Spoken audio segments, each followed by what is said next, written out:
আজকের গল্প সুপ্রিয়া ঘোষের লেখা অধিকার। বিয়ের পর প্রথম এক সপ্তাহ রিনিকে বাড়ির কোনো কাজই করতে দেননি ওর শাশুড়ি মা অলকা দেবী।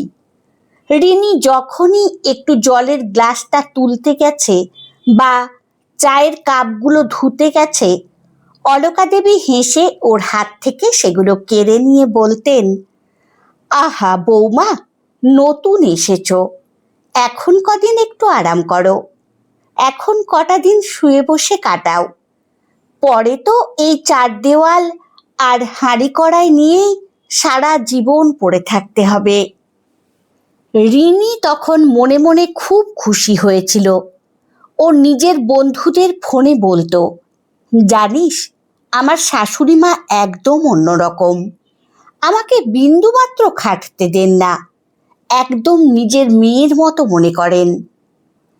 কিন্তু 15 দিন কাটার পরও যখন পরিস্থিতি বিন্দুমাত্র বদলালো না, তখন রিনির মনে আস্তে আস্তে একটা অদ্ভুত খটকা লাগতে শুরু করলো। রোজ সকালে অজয়ের অফিসের তাড়া থাকে। রিনি চেয়েছিল নতুন বউ হিসেবে ঘুম থেকে উঠে বরের জন্য চা করবে, ওর টিফিনটা সুন্দর করে গুছিয়ে দেবে। কিন্তু রিনি বিছানা ছেড়ে ড্রয়িং রুমে পা রাখার আগেই দেখে অলকা দেবী স্নান সেরে পুজো দিয়ে অজয়ের চা আর গরম জলখাবার ডাইনিং টেবিলে সাজিয়ে বসে আছেন। রিনি একদিন একটু অপরাধী মুখে বলতে গিয়েছিল, মা, আপনি এত ভোরে উঠলেন কেন? আমাকে ডেকে দিলেই তো হতো। দিন না, আমি অজয়ের টিফিনটা গুছিয়ে দিই।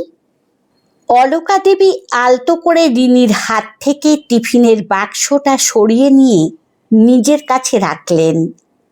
তারপর মুখে একটা আলগা হাসি ঝুলিয়ে বললেন, না না বৌমা, ওসব তোমাকে করতে হবে না। অজয় অফিসে কখন কি নিয়ে যায়, কোন তরকারিতে কতটা নুন ঝাল খায়, সেটা আমার একদম মুখস্থ। তোমার এসব অভ্যেস নেই, তুমি বরং গিয়ে একটু হাত মুখ ধুয়ে নাও গে। অলকা দেবীর গলার স্বর মিষ্টি হলেও তার মধ্যে এমন একটা দেওয়াল ছিল যা রিনি টপকাতে পারল না। আস্তে আস্তে রিনির কেমন যেন দম বন্ধ লাগতে শুরু করলো। এ বাড়িতে ও যেন কোনো ঘরের মানুষ নয়, বরং এক দামি অতিথি, যার দেখভাল করা হচ্ছে ঠিকই, কিন্তু বাড়ির মূল চাবিকাঠি থেকে যাকে বহু দূরে রাখা হয়েছে। সেদিন ছিল শনিবার। অজয় অফিস থেকে একটু তাড়াতাড়ি ফিরবে বলেছিল। সকাল থেকে আকাশটা মেঘলা, ঝিরঝির করে বৃষ্টি হচ্ছিল। রিনি ভাবল, রোজ তো শাশুড়ির হাতে রান্নাই সবাই খাচ্ছে, আজ ও নিজে হাতে অজয়ের পছন্দের চাউমিন বানাবে। বিকেলবেলা অলকা দেবী যখন উনার ঘরে ঘুমোচ্ছিলেন, রিনি রান্নাঘরে ঢুকল। ফ্রিজ থেকে ক্যাপসিকাম, গাজর, পেঁয়াজ বের করে বেশ যত্ন নিয়ে কুচোতে লাগলো। কড়াইতে তেল গরম করে ডিমের ভুজিয়া বানিয়ে চাউমিনটা যখন ও একদম রেডি করে ফেলেছে, ঠিক তখনই অজয় কলিং বেল বাজালো। রিনি হেসেই দরজাটা খুলল। অজয় হাত মুখ ধুয়ে এসে ডাইনিং টেবিলে বসতেই রিনি ধোঁয়া ওঠা চাউমিনের প্লেটটা ওর সামনে দিল। অজয় তো দারুণ খুশি। বাহ, আর চাউমিন, সুগন্ধ তো দারুণ বেরিয়েছে। অজয় সবে প্রথম চামচটা মুখে তুলতে যাবে, ঠিক তখনই অলকা দেবী উনার ঘর থেকে বেরিয়ে ডাইনিং স্পেসে এলেন। টেবিলের উপর চাউমিনের প্লেট আর রান্নাঘরে ছড়ানো বাসনপত্রের দিকে তাকিয়ে উনার মুখটা মুহূর্তের মধ্যে থমথমে হয়ে গেল। ঘরের ভেতরের হালকা হাওয়াটা যেন এক পলকে ভারী হয়ে উঠল। অলকা দেবী রিনির দিকে সোজা তাকিয়ে একটু কড়া আর তীক্ষ্ণ দৃষ্টিতে বললেন, বৌমা, আমার রান্নাঘরে অন্য কেউ ঢুকে খুন্তি নাড়বে আর জিনিসপত্র ওলটপালট করবে, সেটা আমি একদম পছন্দ করি না। আমার এই রান্নাঘরটা আমার নিজের নিয়মে চলে। এরপর থেকে তোমার যদি কিছু করতে ইচ্ছে হয়, আমাকে আগে অন্তত জিজ্ঞেস করে নিও। কথাটা তীরের মতো এসে রিনির বুকে বিঁধল। অন্য কেউ মানে? রিনি এবাড়ির বউ, ও অন্য কেউ হবে কেন? অজয় চাউমিন মুখে তুলতে গিয়েও মায়ের মুখের দিকে তাকিয়ে থমকে গেল। অলকা দেবী আর ওখানেই দাঁড়ালেন না, হন হন করে নিজের ঘরে চলে গেলেন। রিনির চোখের কোণটা কান্নায় ভিজে এলো। ও প্লেটগুলো নিয়ে রান্নাঘরের সিঙ্কে গিয়ে দাঁড়ালো। এরপর থেকে রিনি ব্যাপারটা আরো খুঁটিয়ে আর গভীরভাবে খেয়াল করতে লাগলো। ও দেখল শুধু রান্নাঘর নয়, অজয়ের গামছা দেওয়া, ওর অফিসের ইস্ত্রি করা জামাকাপড় আলমারি থেকে বের করে রাখা, এমনকি অজয়ের মানিব্যাগ বা ঘড়িটা টেবিলের ওপর গুছিয়ে রাখা, সব কিছুতেই অলকা দেবীর একছত্র অধিকার। রিনি আলমারি খোলার আগেই অলকা দেবী উনার আঁচল থেকে চাবির থোকা বের করে সেগুলো অজয়ের হাতে এনে হাজির করেন। রিনি স্পষ্ট বুঝতে পারল এটা কোনো ভালোবাসা বা আদর নয়। অলকা দেবী আসলে নিজের সংসারের রাজত্ব আর চাবিকাঠি রিনির হাতে ছাড়তে মনে মনে ভীষণ ভয় পাচ্ছেন। ওনার মনের কোণে একটা চোরা অহংকার আর ভয় কাজ করছে। যদি কোনো দায়িত্ব বা অধিকার রিনিকে দেওয়া হয়, তবে এই সাজানো সংসারটা বোধহয় রিনির হয়ে যাবে, আর ওনার নিজের গুরুত্বটা এই বাড়িতে একেবারে ফুরিয়ে যাবে। তিনি যেন ওনার সাম্রাজ্য হাতছাড়া হওয়ার ভয়ে রিনিকে সারাক্ষণ একটা সোনার খাঁচায় বন্দি করে রাখছেন। সেদিন রাতে খাওয়া দাওয়া শেষ করে ঘরে এসে রিনি আর নিজেকে ধরে রাখতে পারল না। অজয় তখন বিছানায় আধশোয়া হয়ে আরাম করে মোবাইল দেখছিল। রিনি ড্রেসিং টেবিলের সামনে দাঁড়িয়ে চুলটা বাঁধতে বাঁধতে আয়নায় অজয়ের প্রতিচ্ছবিটা দেখল। তারপর খাটের এক কোণে এসে বেশ গম্ভীর গলায় বলল, অজয়, তোমার সাথে আমার একটা খুব দরকারি কথা আছে। মোবাইলটা একটু পাশে রাখো তো প্লিজ। অজয় মোবাইল থেকে চোখ না তুলেই হালকা হেসে বলল, আহা বলো না, শুনছি। কানের তো আর চোখ নেই, মোবাইল দেখলেও তোমার কথা ঠিক শুনতে পাবো। রিনি এবার হাত বাড়িয়ে অজয়ের হাত থেকে মোবাইলটা কেড়ে নিয়ে বিছানার ওপর রাখল। ওর মুখের থমথমে ভাব দেখে অজয় একটু দমে গেল। ও সোজা হয়ে বসে বলল, কি ব্যাপার ম্যাডাম, এত গম্ভীর কেন? মা আবার কিছু বলল নাকি? রিনি সোজা অজয়ের চোখের দিকে তাকিয়ে বলল, হ্যাঁ বলেছে। আর শুধু আজ নয়, যেদিন থেকে এই বাড়িতে পা রেখেছি সেদিন থেকে রোজই কোনো না কোনোভাবে আমাকে বুঝিয়ে দেওয়া হচ্ছে যে আমি এ বাড়ির কেউ নই। মা আমাকে এই সংসারের কোনো দায়িত্ব দিতে চাইছে না অজয়। অজয় একটা স্বস্তির নিঃশ্বাস ফেলে হো হো করে হেসে উঠল। রিনির কাঁধে হাত দিয়ে বলল, ধুর পাগল, আমি ভাবলাম কি না কি ব্যাপার। তা ভালোই তো রিনি, কোনো কাজ করতে হচ্ছে না, রানী রাজকন্যার মতো বসে বসে খাচ্ছ, ঘুমোচ্ছ, নিজের মতো আছো। এই প্যাচপেচে গরমে রান্নাঘরের উনুনের ধারে গিয়ে ঘামতে হচ্ছে না। তোমার তো খুশি হওয়া উচিত। অন্য মেয়েরা হলে তো এই ভেবেই নাচতো যে বাহ, এমন শাশুড়ি পেয়েছি যে কোনো কাজই করতে দেয় না। রিনি বিরক্ত হয়ে অজয়ের হাতটা নিজের কাঁধ থেকে সরিয়ে দিল। ওর চোখের কোণটা অভিমানে চিকচিক করে উঠল। ও বলল, তুমি পুরুষ মানুষ তো, তাই ব্যাপারটা এত সহজভাবে নিচ্ছ। তুমি আসল গোঁড়ামিটা বুঝতে পারছো না অজয়। প্রশ্নটা কাজ করা বা না করা নয়, প্রশ্নটা অধিকার আর দায়িত্বের। মা আমাকে ওনার সংসারের দায়িত্ব দিতে ভয় পাচ্ছেন, কিন্তু এটা তো ভুল। এই বাড়িটা যেমন ওনার সংসার, তেমনি আমিও তো এ বাড়ির বউ। আমারও তো একটা অধিকার আছে। নাকি আমি সারা জীবন এ বাড়িতে স্রেফ একজন অতিথি হয়েই কাটাবো, যার কোনো মতামত থাকবে না, কোনো দায়িত্ব থাকবে না? অজয় রিনির মুখের দিকে তাকিয়ে ওর ভেতরের কষ্টটা বোঝার চেষ্টা করল। ও রিনির হাতটা নিজের মুঠোয় নিয়ে নরম গলায় বলল, তুমি একটু বেশি ভাবছো রিনি। মা আসলে এক হাতে এই সংসারটা বহু বছর ধরে সামলে অভ্যস্ত তো।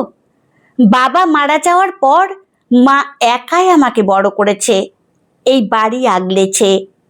তাই ওনার একটা আলাদা টান আছে এই সব কিছুর ওপর। তুমি নতুন এসেছো, তাই হয়তো মা এখনো মন থেকে সবটা ছেড়ে দিতে পারছেন না, আর কিছু না। না অজয়, আমি একদম বেশি ভাবছি না। রিনি ওর কথা কেড়ে নিয়ে জেদে সুরে বলল, মায়ের এই একাধিপত্য মানসিকতা যদি এখনই না বদলায়, তবে কোনোদিনও আমি এ বাড়ির বউ হয়ে উঠতে পারবো না। তুমি কাল সকালে মায়ের সাথে এই বিষয়ে পরিষ্কার কথা বলবে। তবে শুধু কথা বললেই হবে না, মাকে তোমায় বোঝাতে হবে যে সংসারটা আমাদের দুজনেরই। এটা কারোর একার সম্পত্তি বা রাজত্ব নয় যে অন্য কেউ এসে ভাগ বসাবে। অজয় দেখল রিনির চোখে এখন আর শুধু জল নেই, আছে নিজের অধিকার বুঝে নেওয়ার একটা তীব্র জেদ আর আত্মসম্মান। ও বুঝতে পারল মায়ের এই অতি অধিকার বোধ রিনির মনের শান্তি কেড়ে নিচ্ছে। ও রিনির মাথায় হাত বুলিয়ে শান্ত গলায় বলল, ঠিক আছে বাবা, রাগ করো না। কাল সকালেই আমি মায়ের সাথে এই নিয়ে সামনাসামনি বসে কথা বলবো। তুমি আর মন খারাপ করো না, এবার আলোটা নিভিয়ে শুয়ে পড়ো। অজয়ের আশ্বাসে রিনির মনটা একটু হালকা হলো ঠিকই, কিন্তু ও জানতো কাল সকালের লড়াইটা মোটেও সহজ হবে না। অলকা দেবী এত সহজে উনার তিল তিল করে গড়ে তোলা সাম্রাজ্যের চাবি অন্যের হাতে ছেড়ে দেওয়ার পাত্রী নন। পরদিন সকালটা শুরু হলো অন্য দিনের মতোই। রান্নাঘর থেকে হালকা চায়ের সুগন্ধ ভেসে আসছিল। ঠিক তখনই অজয় অফিস যাওয়ার জন্য একদম তৈরি হয়ে নিজের ঘর থেকে বেরোলো। ওর ঠিক পেছনেই গম্ভীর মুখে বেরিয়ে এলো রিনি। অজয় ডাইনিং টেবিলের কাছে গিয়ে ইচ্ছে করেই একটু গলাটা চড়িয়ে রিনিকে বলল, রিনি শুনছ? আজ অফিসে আমার একটা বড় মিটিং আছে, বড্ড দেরি হয়ে যাচ্ছে। তুমি জলদি আমার টিফিনটা একটু রেডি করে দাও তো, আর আমাকে খাবারটা বেড়ে দাও, আমি টেবিলে বসলাম। অজয়ের কথা শেষ হতে না হতেই অলকা দেবী তড়িঘড়ি বেরিয়ে এলেন। উনার হাতে অলরেডি অজয়ের জন্য গোছানো টিফিন বক্স। উনি রান্নাঘরের দিকে পা বাড়িয়ে দ্রুত গলায় বললেন, আরে অজয়, তুই বৌমাকে কেন বলছিস? তোর টিফিন তো আমি সেই কখন রেডি করে দিয়েছি। তুই বস, আমি এক্ষুনি খাবার বেড়ে দিচ্ছি তোকে। অজয় এবার আর চুপ থাকলো না। ও টেবিল থেকে উঠে গিয়ে সোজা মায়ের মুখোমুখি দাঁড়ালো। ও বলল, কেন মা? সব কাজ সকাল থেকে রাত পর্যন্ত তুমি একাই কেন করবে? রিনি তো এ বাড়ির কোনো অতিথি নয়, ও তো এ বাড়ির বড় বউ। ওরও তো একটা দায়িত্ব আছে এই সংসারের কাজ করার, আমার দেখভাল করার। তোমরা দুজনে মিলেমিশে কেন করবে না? অলকা দেবী অজয়ের এই আচমকা প্রশ্নে একটু থতমত খেয়ে গেলেন। উনার ফর্সা মুখটা একটু অস্বস্তিতে লাল হয়ে উঠল, কিন্তু পরক্ষণেই বললেন, না না অজয়, ও তো এখনো ছেলে মানুষ। আমার এই সংসারের কোথায় কোন জিনিসটা থাকে, কোন নিয়মে এই সংসার চলে, ও তার কিছুই বোঝে না। এখন ও করতে গেলে কিছু একটা এদিক ওদিক ভুলচুক হয়ে যাবে, তখন দ্বিগুণ খাটনি আমারই বাড়বে। তার চেয়ে আমি করছি, এভাবেই চলুক। অজয় মায়ের হাত থেকে টিফিনের বাক্সটা আলতো করে নিজের হাতে নিল। তারপর সেটা ডাইনিং টেবিলের উপর রেখে শান্ত গলায় বলল, রিনি মোটেও ছেলে মানুষ না মা, ও যথেষ্ট পরিণত আর একটা শিক্ষিত মেয়ে। আর তুমি বারবার আমার সংসার, আমার নিয়ম বলছো কেন মা? রিনি এবাড়ির বউ, এটা ওরও সংসার। হ্যাঁ, ও তোমার ঘরের নিয়মকানুন প্রথম প্রথম নাই জানতে পারে, শুরুতে হয়তো আনাড়ি হাতে দু একটা ভুলও করবে, কিন্তু তুমি যদি ওকে কোনো কাজ করার সুযোগই না দাও, তবে ও ভুল করবে কি করে আর শিখবেই বা কি করে? ও কি চিরকাল এ বাড়িতে পরবাসী হয়ে থাকবে? ছেলের মুখে এমন যুক্তিপূর্ণ কথা শুনে অলকা দেবীর ভেতরের ক্ষোভ আর জেদটা যেন হঠাৎ মাথা চাড়া দিয়ে উঠল। উনি একটু চড়া সুরে অভিমানের গলায় বললেন, এই সংসার আমি নিজের রক্ত জল করে এক হাতে তিল তিল করে বড় করেছি অজয়। তোর বাবা চলে যাওয়ার পর কত ঝড় ঝাপটা সামলে এই বাড়ি আগলে রেখেছি তা আমি জানি। কোনো কিছু ভুলচুক বা ওলট পালট আমার চোখে সহ্য হবে না। আর তাছাড়া আমি মরে গেলে তো এই চাবির থোকা, এই সংসার সব বৌমারই হবে। তা এখন থেকে এত কিসের চিন্তা তোমাদের? আমি তো আর চিরকাল থাকবো না। মায়ের মুখে এই চরম সত্যি আর উনার ভেতরের একাকিত্বের ভয়টা টের পেয়ে অজয় একটু নরম হলো।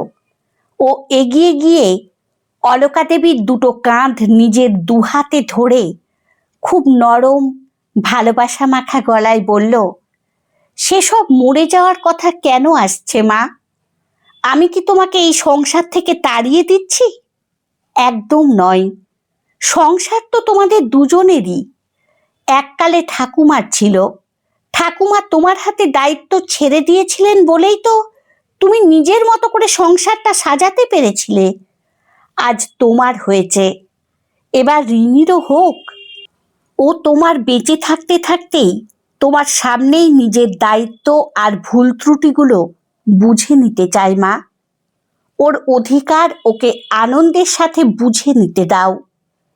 তুমি মাথার ওপর অভিভাবক হয়ে থাকো, রিনিকে পাশে নিয়ে ওর ভুলগুলো শুধরে দাও। কিন্তু ও বাড়ির বউ বলে যে অধিকারটা পেতে চায়, দয়া করে তার পথটা আটকে দাঁড়িয়ে থেকো না মা। অজয়ের এই শেষ কথাগুলো অলকা দেবীর বুকের একদম গভীরে গিয়ে আঘাত করল। উনার চোখের চশমাটা যেন হঠাৎ ঝাপসা হয়ে গেল। উনি বুঝতে পারলেন উনি আসলে রিনিকে পর ভাবছিলেন না। উনার ভয় ছিল রিনি এসে গেলে উনার নিজের তৈরি সাম্রাজ্যে উনার গুরুত্বটা কমে যাবে। উনার মনে হলো আজ উনার ছেলেই উনার চোখটা খুলে দিল। অলকা দেবী কোনো উত্তর না দিয়ে চুপচাপ ডাইনিং টেবিলের পাশে দাঁড়িয়ে থাকা রিনির দিকে তাকালেন। রিনির চোখের কোণ বেয়ে তখন জল গড়িয়ে পড়ছে, কিন্তু ওর চোখে কোনো রাগ বা অহংকার নেই। আছে শুধু শাশুড়ি মায়ের বুকে একটুখানি জায়গা পাওয়ার এক আকুল আরতি। অলকা দেবী একটা দীর্ঘশ্বাস ফেললেন। উনার ভেতরের দীর্ঘদিনের জমানো জেদ আর অধিকারবোধের পাঁচিলটা মুহূর্তের মধ্যে জল হয়ে গলে গেল। উনি রিনির দিকে এগিয়ে গেলেন, রিনির হাত থেকে টিফিনের ব্যাগটা নিলেন। তারপর অজয়ের টিফিন বক্সটা যত্ন করে সেই ব্যাগে ভরে রিনির হাতে ফেরত দিলেন। রিনির মাথায় হাত বুলিয়ে ওর চোখের জলটা নিজের আঁচল দিয়ে মুছে দিয়ে অলকা দেবী একটু মায়াবী হেসে বললেন, নাও বৌমা, তোমার বরের টিফিনের ব্যাগটা তুমি নিজ হাতে ওর কাঁধে ঝুলিয়ে দাও। আর হ্যাঁ বাবা, আজকে বাড়ি আসার সময় চিকেন নিয়ে আসিস। আজ রাতে বৌমা রান্না করবে, আমি শুধু পাশে একটা চেয়ার টেনে বসে বসে দেখব আমার বৌমা কেমন রান্না করে। আজ থেকে এই সংসারের চাবি তোমার কাছেই থাকবে। শাশুড়ি মায়ের মুখ থেকে এই আপন করে নেওয়ার কথাগুলো শুনে রিনি আর নিজের আবেগ ধরে রাখতে পারল না। ও পরম শান্তিতে অলকা দেবীকে জড়িয়ে ধরে কেঁদে ফেলল। অলকা দেবীও ওর পিঠে হাত বুলিয়ে পরম মমতায় ওকে নিজের বুকের মধ্যে টেনে নিলেন। বাইরে তখন মেঘ কেটে গিয়ে এক ঝলমলে রোদ্দুর উঠেছে।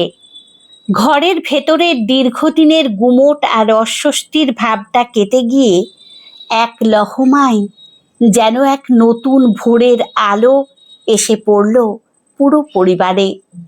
দুই প্রজন্মের দুই নারীর মেলবন্ধনে বাড়িটা এবার সত্যিই একটা ভালোবাসার নীড় হয়ে উঠল।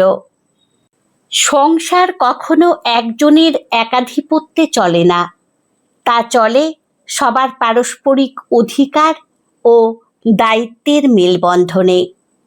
নতুনকে জায়গা করে দিয়ে এবং পাশে থেকে তাকে পথ দেখালেই একটা পরিবার যেমন পূর্ণতা পায়, তেমনি ভালোবাসার প্রাচীরও আরও সুদৃঢ় হয়।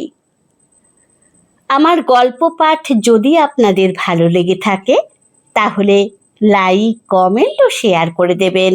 ধন্যবাদ।